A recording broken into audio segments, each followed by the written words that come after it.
So today I started working on the piston rings, and let me grab a tool here, show you what I did. Pretty standard. Okay, you take a ring. First of all, you've got the pistons in order from front, 1, 2, 3, 4. They're marked here. You can see a 1 and a 1. You keep everything in order.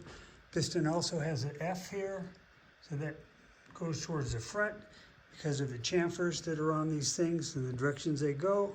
Okay. You have 3 sets of rings on these pistons. You have your top ring, your second ring, and your wiper ring here. This is made up of 3 components, 2 little, almost like shelves, and then the oil wiper itself. So those are in. Next thing you do is you take a ring and you slip it into the cylinder. Then you take this gauge tool, pressing tool, and you push that down, That puts the ring parallel to the top, perpendicular to the cylinder wall. Then you take a feeler gauge and you measure that gap. So when it's in there, they're like really tight.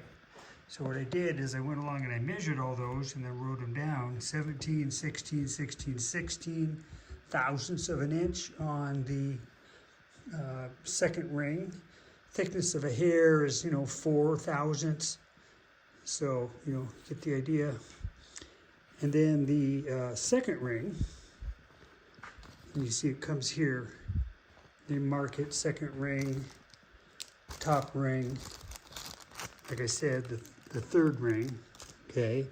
And these are going about 15 thousandths. What's interesting is the gap specs. Let's take a look here that I've gathered from my various manuals.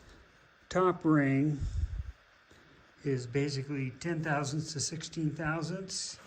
So these are 16 and 17, which puts it on the high side. Okay. And then the second ring is supposed to be 6 thousandths to 12 thousandths. These are all running 15 thousandths. So that's, call this 12. That's 3 thousandths oversized. It is what it is. I need to kind of Google it and see what too large a gap does to me.